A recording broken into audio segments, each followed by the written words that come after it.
idea for the show. I still don't know what the idea is. It's about nothing. Right. Everybody's doing something. We'll do nothing. They say, what's your show about? I say nothing. There you go. I think you may have something here. Cross Coast Bias presents the League About Nothing podcast. All right, everybody, welcome back. We have our second 2024 off-season edition. We are going to be doing a 2023 rookie redraft of the first round. So we're going to go back and try to come to a consensus on who should have been taken 1 through 12. I'm sure this will be exciting. We both have some interesting opinions on the way that last year transpired, and Alvarez and I have a history of having to work together to build a fantasy roster. As some of you may have heard, we have compromised in the past on players when we couldn't come to a consensus, and that's how we ended up drafting. Was it Bryan Edwards in the second round as opposed to anyone useful?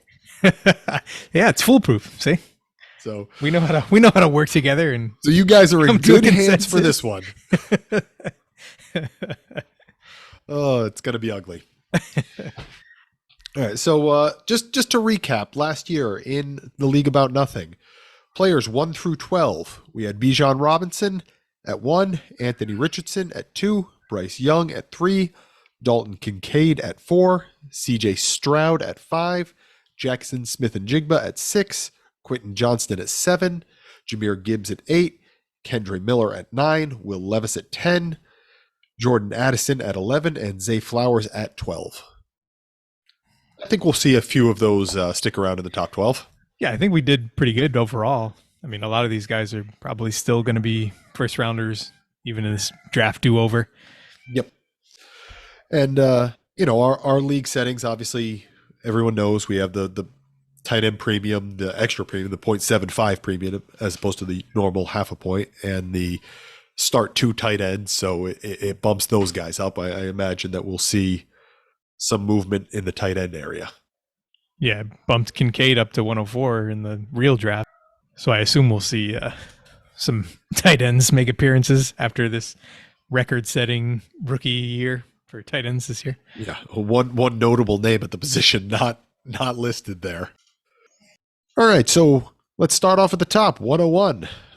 We are a super flex league. I don't know about you, but I tough decision at the top. I am pretty sure CJ Stroud bumps up to number 1. Yeah, I think CJ Stroud is pretty easily the 101 in this redo. He had a historic rookie season and into the playoffs. Into the playoffs, yeah. Yeah, there's really nobody else that you can take here. I don't see any other arguments for anyone else.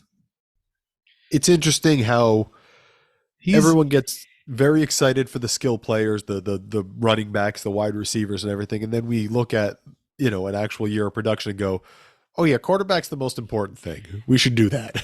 Well, let's put it this way. He's in play for the 101 in startups right now. So yeah, he's a first round startup. That's true.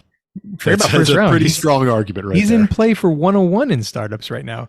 Yeah. Mahomes, Allen, Stroud. He's going very close to 101 in startups, never mind rookie drafts. Yeah. He's the 101 for sure. Yeah, it's not a terribly difficult decision. And I remember when Carolina made the trade, to get the number 1 overall pick. You were the first person I texted, and we immediately discussed it, and we both at the exact same moment, like the text messages were less than 2 seconds apart, were like, well, obviously they're trading up for CJ Stroud. Yeah, I mean, that was the assumption. It certainly, every indication was that it was going to be Stroud. He was the prototype build that Frank Reich has coached. I mean, it seemed like those were the dot connections, but well, we were wrong, and Frank Reich got fired. Well, unfortunately for them and the for the organization, but we'll see how that goes. Yep. Still time. Not for Reich, but for the organization and the players. We'll see what Dave Canales can do. He certainly made Baker Mayfield look good last year. He did. He Baker had really good numbers. Let's move on to pick number 2. We should note. Obviously, last year Bijan, that first overall pick last year. We're going to mention it as we get there again. So number 2 last year was Anthony Richardson. How do we feel about number 2 in the redraft? Well, Richardson's still in play for me. There's a couple guys I'd consider here. Richardson being one. Sam LaPorta. Yeah. Last year's 201. He's got to be in play here. I mean, after the season he just had and how valuable tight ends are in our league, he's got to be in contention at least. There were 4 names that I considered here, and LaPorta was definitely one of them. I wouldn't argue with Bijan only dropping that one spot, but honestly, for me, it's between Richardson and LaPorta. Yeah, and for me, it's Richardson, LaPorta, and Puka.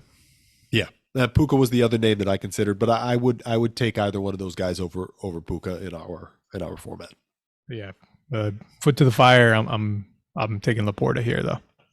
I'm with you. That was like my first thought right off the board. I like what I saw from Richardson, but we didn't see enough. We saw a full season of top tight end production from Sam LaPorta. And I really liked him as a prospect. I would have taken him much earlier than he went. And he delivered on everything that was promised last year immediately. You should really stop trading away all your picks so you can do things like taking him. Well, listen, they're not all great takes. So some of the people I'm convinced are going to be good don't work out. And I save myself by trading the picks away.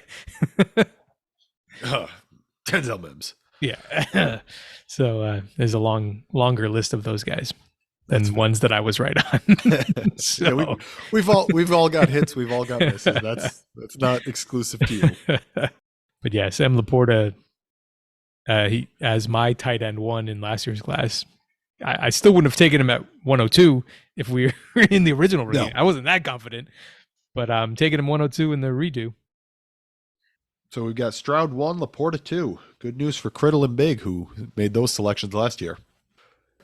Moving on to number 3. That leaves us with Richardson, I guess, if we were debating between the two. I'm going Richardson over Bijan and over Puka. Yep, I'm good with that. We didn't get a full season of Richardson, unfortunately. We only had a fairly small sample size. Oh man, but we saw that ceiling. But those QB1 performances in 4 weeks, and he was top 4 twice. Yeah, the only games he played the entire game. Yeah. Actually, I don't even know if he played the entire game on one of those. No, one of them he didn't. He had no. I think it was the Indianapolis the Houston game maybe. He had multiple rushing touchdowns in the first quarter. He didn't even need to play the rest of the game to be a QB1. No. It's just crazy. We'll see. Obviously, hopefully he can have a full season, or at least more of a season than he had last year. Right. If we get another injury-plagued year this year, like we had last year, then I think he will tumble down the ranks. But for now, I saw enough to still make him my 103 this year in the redo. Yeah. And it's the same argument with Stroud. The quarterback position is just important. You need 2 quarterbacks in the super flex. Having more than 2 is preferable, but you need 2 legitimate guys. And Richardson is going to put up those big boom weeks when he hits. Yeah, exactly. In a best ball, you want guys that put up crooked numbers, and he definitely has that ability. So on to number 4.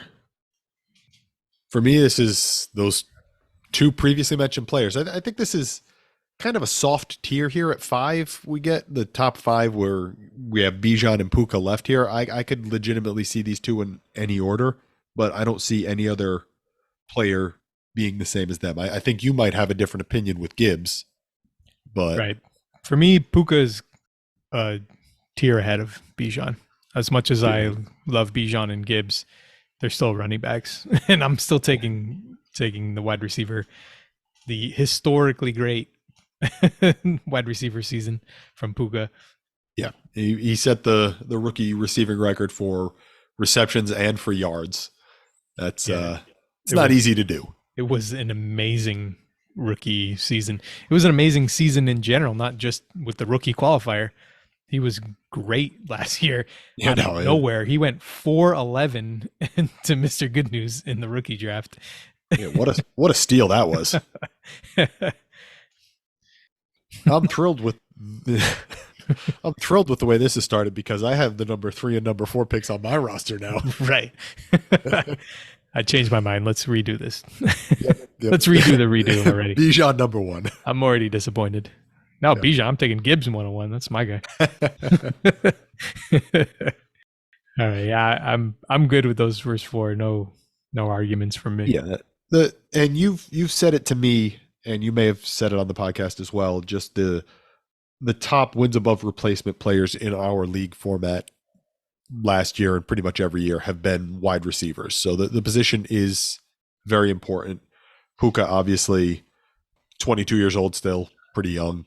You're looking at that for hopefully a long time. Yeah, 8th overall, regardless of position.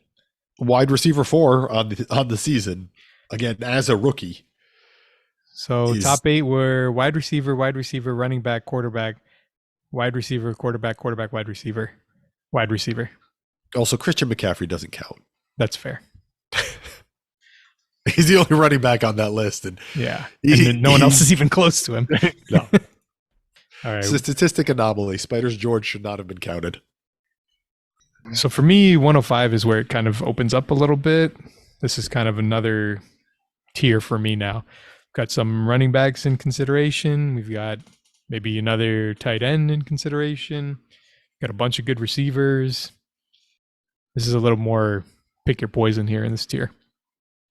Yeah, it again, to me, I see Bijan here.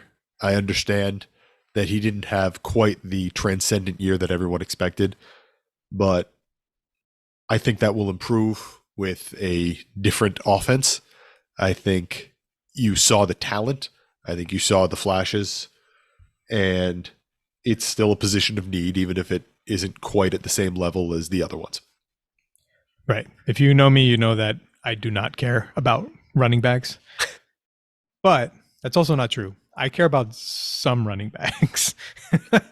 There are a very small handful of running backs that I would pay market price for, right? And 2 of them happen to be in this draft class, Bijan and Jahmyr Gibbs. So those 2 are much closer than they were in the original draft for me value-wise, but I'm still going to lean Bijan because I think he's still the more complete player and has the higher ceiling. So I'm going to agree with you here and take Bijan 105. Yep. Is there anyone other than those 2 that you would consider at this spot? No, for me, it's Bijan and Gibbs. Those 2 are kind of neck and neck. Yep. There's some other guys that are kind of a little bit below them, but yeah, I'd take the running backs here. Yeah, it makes perfect sense. And I agree with Bijan and Gibbs in that order. So Bijan 5, Gibbs 6. Gibbs had a better year than people expected him to have. Not everyone. I think some people were pretty high on Gibbs. And someone traded for him right here. Yeah. To make him the centerpiece and running back anchor of my championship winning team. I don't know. I mean, I would have gladly done the same for Bijan. He was just a lot more expensive. That was a Rashee Shaheed trade. You can stop pretending about that now. We all know it. Only one of those 2 is still on my roster. So that's true. For how long? I don't know. No promises for tomorrow. But currently, Jahmyr Gibbs is my running back 1. Well, again, Gibbs had a slightly better season than most people expected, and Bijan had a slightly worse season than a lot of people expected. And Bijan still finished ahead of Gibbs in this. And not a lot. They were running backs 9 and 10 on the season for our scoring format. Yep. So, they're both top 10 guys. And I would anticipate, health notwithstanding. I would anticipate that to continue at least for a few years. So it would not shock me to see Gibbs, have a better year here or Bijan to have a better year here. But as you said, I think Bijan's the more complete back. Yeah, and I would expect, last year they were neck and neck, and Bijan had 4 rushing touchdowns, and Gibbs had 10. I would expect that probably flips in the future going forward. If I had to project it, I would assume that Bijan would handle more. There's a good chance. The goal line carries than Gibbs. I don't think Gibbs is getting 10 plus rushing touchdowns with Montgomery there ever again, but certainly helped this season, so I'm not complaining. So we're halfway through. We've got CJ Stroud 1, Sam LaPorta 2, Anthony Richardson 3, Puka Nacua 4, Bijan Robinson 5, and Jahmyr Gibbs 6. Now it gets interesting. Second half of the draft, we will not be seeing a repeat pick of Quentin Johnston at number 7. Our condolences to Georgia Mike. There's a lot of options here. I want to know if you have a strong opinion on it. When I have opinions, but none of them are overly strong here. Well, at this point, I would look to trade back because it's kind of a flat tier for me. It's not an option. Trading back in a rookie redraft is not an option. Damn it. I always want to trade back. I think that it's kind of a flat tier. I have a lot of wide receivers that I think you could really justify taking here. Yep. Flowers, Addison, JSN, the 3 guys that went back to back to back in the NFL draft. Sure. All were good enough this year to kind of stay in this mid to late first round range. Kincaid, based on the premium, his season kind of got overshadowed by Sam LaPorta because he was so good. But Kincaid had an amazing season for a rookie tight end. Yep, agreed. He was phenomenal. So with his with the extra value bump that tight ends get, I could see him here. Some of the guys that weren't first round receivers but kind of played into that, Tank Dell, Rashee Rice, even Jaden Reed. I wouldn't take him this high, but guys like that. He's on the list. They're kind of in this tier. Yep. Of wide receivers. Do you have a strong personal preference? My personal lean would be Flowers, but I could see an argument for, again, most of the guys that you mentioned. I would see I would see Flowers as slightly above the rest of those guys, though. Yeah, I agree. I think Flowers had the best season of these guys. He showed the most. Yeah, he didn't have the touchdowns that Addison did, but we know touchdowns can be fluky. Extremely fluky. Flowers came in and immediately became the number 1 target. I know Mark Andrews missed some time, but Flowers was the guy. He was productive all year, and he showed off his ability to win in multiple ways. There was some stuff where his usage was not exactly the usage that you want to see for a legit number 1 wide receiver. They were doing some stuff too close to the line a little bit, especially in the middle part of the year. Right. But that's also the Ravens offense. It's not known for its prolific say, passing numbers. But I don't necessarily put that on the player. Yeah. He's in that offense for the next 3 years at least, probably longer, and who knows what'll happen. But he can win down the field. We saw that happen. Yep. A bunch of 50-yard catches, like in the playoffs. Like we've seen him go down and be open and do the right thing. So, yeah, I think the raw numbers are never going to be ultra elite wide receiver 1 type, but I think his efficiency is going to keep him in a low end wide receiver 1, high end wide receiver 2 kind of range, which is a good result for a guy like this. I'll gladly take that in the middle to late first round rookie draft. Exactly. And he went at 12 in our original draft to Big, who still has him on the roster unless I'm mistaken, but he was in that 7 to 12 range in most drafts. I don't think he was necessarily the very end of the tier for a lot of leagues. Obviously, our league pushes up guys like Kincaid more than most. So, The JSN, the QJ, the Addison, and the Flowers were kind of all lumped in. Maybe JSN separated a little bit towards the top last year, but the other three were really close, and they were kind of going back to back to back in a lot of rookie drafts. But I think Flowers emerged as the best fantasy bet going forward. All right, so that's Flowers at 7. Well, let's see what we can come up with for pick number 8. We've already covered Jahmyr Gibbs, who went 8th overall for ours. I went first last time. You got any strong leans for pick number 8? I mean, it's really the same guys we were just discussing, right? The names are the same. The next most productive guy was probably Addison. A lot of that was mostly touchdowns, which, again, not stickiest of stats, but he earned a good target share. He was productive. I know Jefferson missed some time, but Addison had some games where he really stepped in, filled that role as wide receiver 1 enough where you're probably confident in him going forward. Again, probably not as a high-end wide receiver 1, top of the top, but good enough production. You feel strongly about him as a wide receiver 2. Yeah, I can see the argument for Addison there.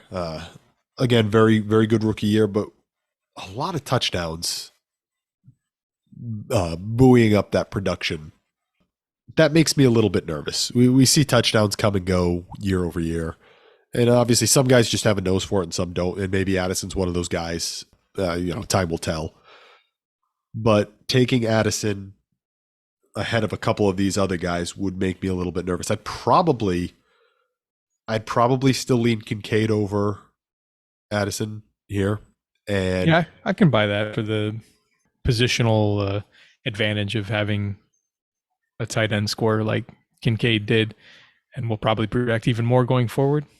There's one other one that I would look at is Rashee Rice. I think I'm higher on Rice than consensus, but I look at their numbers in comparison to each other. Rice had more receptions, more yards, not by a lot on either number, but more, and only 3 fewer touchdowns. Yeah, you can definitely make the argument for Rice. I mean, he's with Patrick Mahomes and an Andy Reid offense. He became a very important weapon for them. You had that kind of lull towards the back end of the season where Kelsey wasn't super productive, and Rashee Rice was the clear number 1 target on that team. That's you can't ask for more than that, be tied to a guy like Mahomes. So I think the consensus here is, since we have so many receivers in the same range, is probably to go Kincaid. Yeah, I guess that makes sense. When you've got a whole group of people that are about the same, you need something to differentiate, and positional scarcity is that something in this instance, I suppose. I'm good with Kincaid here. All right. I mean, he had a really good season. I think he outscored Cortland Sutton and Drake London in what was not a monster season, but in our tight end scoring, he put up a lot of points. Before we lock that in, have we considered Bryan Edwards? No, he's already taken. Oh, okay. All right, so we'll put Kincaid in at number 8. So now we can go back to arguing wide receivers. Yeah, that didn't solve the other problem we were having, but it solves one problem. He slips a bit, dropping from 4 to 8 on our redraft here. I think a lot of people thought that may have been a bit of a reach at number 4. I personally didn't think so, and I still don't really think so. No, not in our scoring format with the way that tight ends are goosed up. And I mean, he had a good year. It just LaPorta had a ridiculous year. Yeah, and some other guys really came on. I mean, I don't think Kincaid was a disappointment, even if he dropped a couple of spots in the redo. Agreed. So that brings us to number 9. Again, apologies to Big. I don't think we will be seeing a Kendre Miller appearance here. Yeah, probably not. So we're basically back to where we were before. We're discussing the same tier, this Addison, Rice, Tank Dell, Jaxon Smith-Njigba. I easily could see Achane in this discussion as well. Yep. Yeah. Speaking of putting up crooked numbers, Yeah. Achane certainly did that in his limited time last year. We were probably remiss. We should have mentioned him before now, but any of these guys jump out to you? We've got 4 spots left, and I just named 5 guys. Right. I mean, Addison would still be the guy for me. I think his game is more well-rounded than Rashee Rice, but going forward, he's got quarterback question marks. Yeah, and we don't even know this year. Target share question marks playing with Justin Jefferson. So it's possible that Rice will be the better fantasy producer, even if he's not the better wide receiver. Yeah, and that's all we really care about is the fantasy producer. We don't care about the real life situation.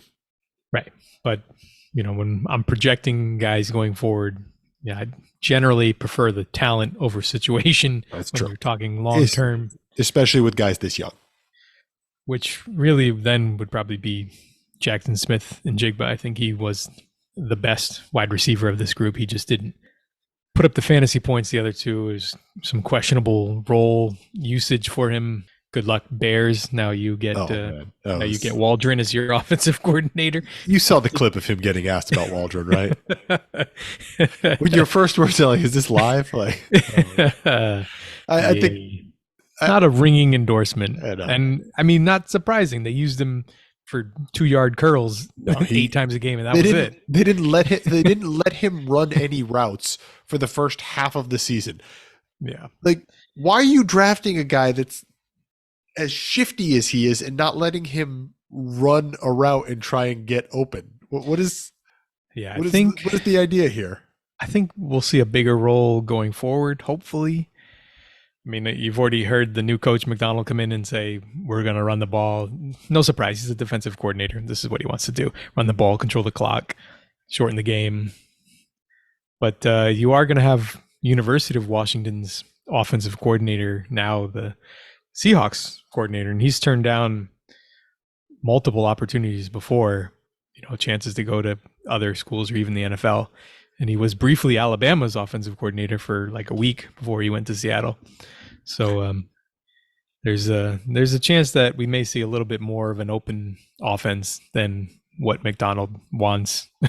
All right. So is your suggestion that we put Addison here or JSN here?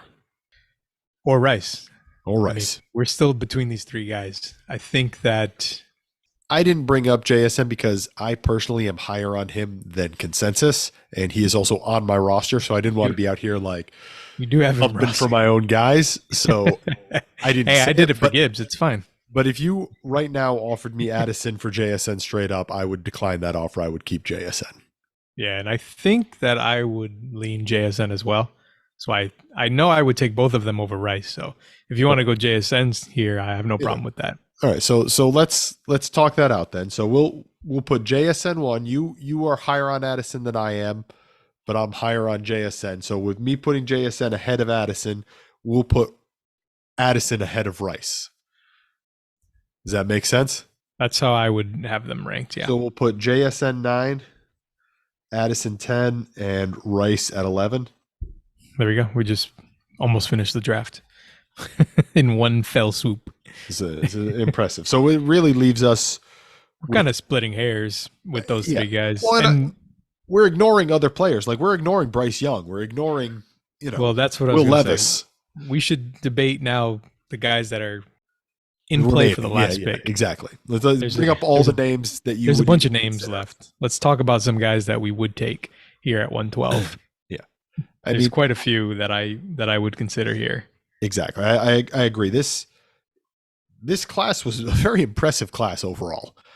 It wasn't supposed to be that great of a class. It turned out to be far more productive than we anticipated. Yeah. Even with a couple of like straight out busts or missed seasons, essentially. Yeah. Looked like it was going to be more of a top heavy draft, but it ended up being pretty deep. We've got well more than 12 guys that we'd be happy to take in the first round. So guys that went in the first round that we have not selected yet. Bryce Young went 3rd overall. Quentin Johnson went 7th. Kendra Miller went 9th. Will Levis went 10th. That's 4 guys that went first that have essentially fallen out. I mean, one of them could theoretically get on here. Well, it ain't going to be Quentin Johnson. He ain't going back in the first round. It's a tough one. Kendry Miller basically had a redshirt lost year. season. Yeah. Which we kind of expected, right? He went there. They have Kamara. They had just signed Jamal Williams to a big contract. We assumed he wasn't going to be a play for this season, and it turned out to be correct. So Big still may be right that Miller ends up being one of the better running backs from this class. Yep. It just didn't play out year one. Yeah, we have not unexpected. Yeah, exactly. We have no evidence for or against that really at this point. Yeah.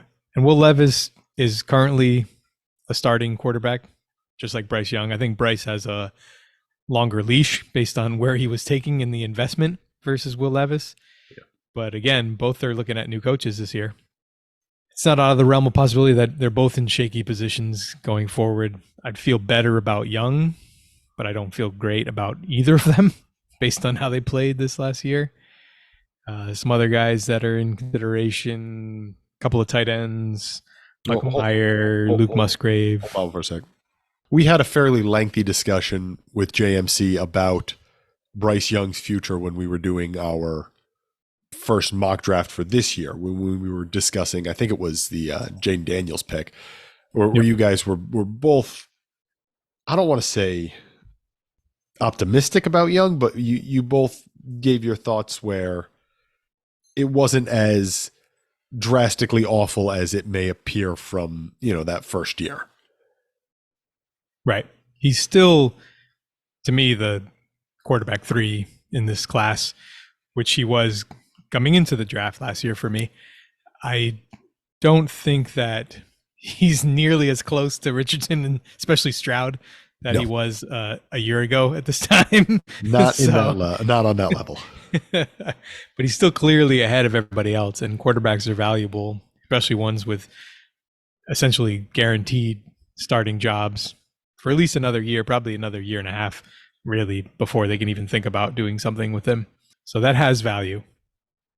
Our league is not so quarterback driven with the scoring, where if I have a quarterback and a wide receiver in roughly the same value tier, the wide receiver will usually score more points. So that's a fair point. That's kind of a tiebreaker for me, unless I need a quarterback. And the NFL itself has shown that they will just continuously give first round picks chance after chance after chance. And yeah, look at Baker Mayfield this year. Finally paid off for somebody. Exactly. And quarterbacks are in such high demand in the real NFL that you can be on your 4th, 5th team as a first round, or a number 1 overall. Like you saw, Baker's not the first guy who's become essentially a journeyman who then sticks on somewhere as a number 1 overall, former number 1. And Bryce Young wasn't so bad where you cannot start him going forward. He wasn't Josh Rosen. No. Right? There wasn't a disaster. It was a bad season. Yeah, and we talked fantasy, about part of the reason a bad season in reality. He had no one to throw to and no line to protect him and no coaching staff to support him. Like all these things. Yeah. Makes for a tough evaluation. You can't have none of those. Right. You need some of that. So I can understand. I could easily see just saying, you know what, he was the number 1 overall pick. I still think Bryce Young's a decent player. Slot him in here at number 12, and it's going to return at least some value for at least 2 years. But we're trying to aim a little bit higher than that. Right. Are there any names that we haven't mentioned at all that you want to mention? I would say Michael Mayer went 202 last year to Georgia Mike. I would consider him here. Same reason as the other tight ends. It's just such a premium position. Yeah, Mayer and Musgrave, right? They both show flashes of production in spurts. Definitely worthy of a late round first still. Yeah. You guys just wait on my 5th rounder, Payne Durham. He's going to spend 2 years on the practice squad and take the league by storm. But for me, it comes down to 2 names. We talked about crooked numbers. This is a best ball. There's 2 guys left on the board that are capable of week winning performances. De'Von Achane we talked about, and Tank Dell. Those are the 2 guys that I would consider here for this last pick. Yeah, that makes perfect sense to me. And both of those guys are on Big's team, and that pains me so much. Achane went 211 and Tank Dell went 310. No, this entire listen. There's a reason that Big went from that's from missing the playoffs to being the best team in the regular season and finishing third overall. This rookie class was more hits than not. It's true. He did an excellent job last year with his excessive amount of draft capital and parlayed that into the semifinals.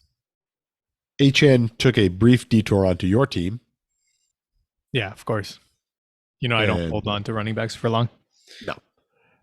You guys had I think I said it before, you guys had like a wonderful 48 hours in Venice together or something like that. I don't remember what it was. I planned on Achane being my anchor, but I ended up doing that deal for Lamb and then having to trade for Gibbs as the anchor later. So I'm with you on narrowing it down to those two. There are other names, but they're not as attractive to me.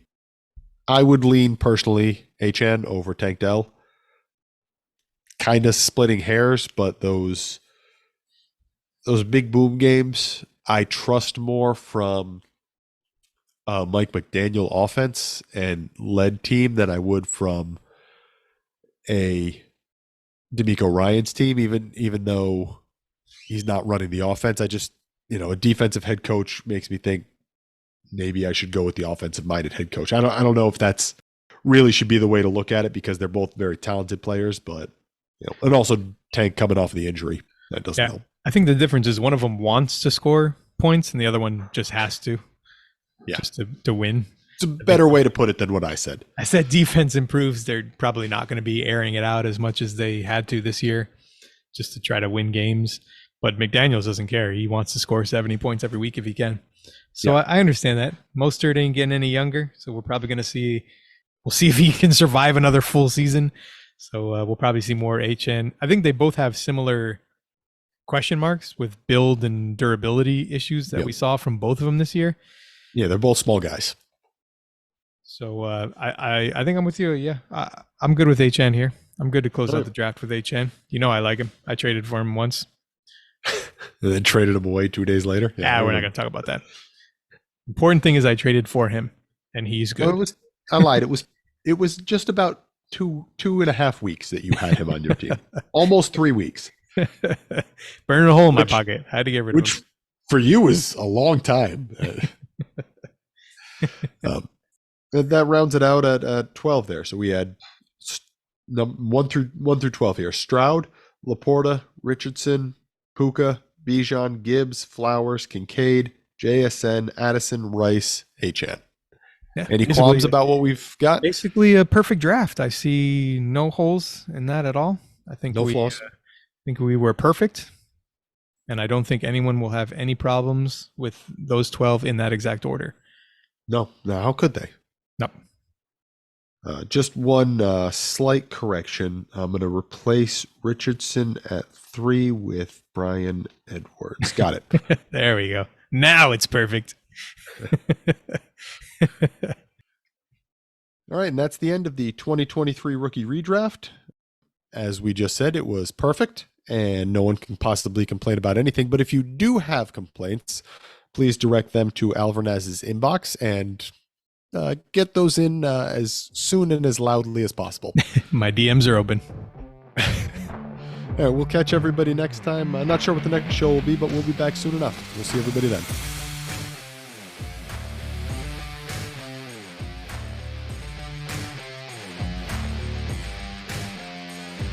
Have you tried just hitting the minimize on the Zoom tab? Does it do that?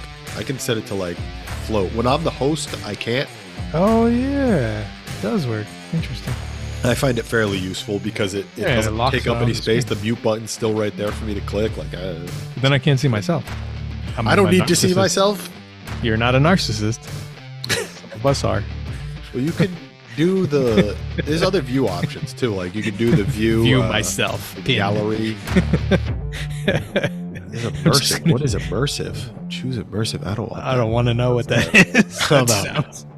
That sounds unpleasant.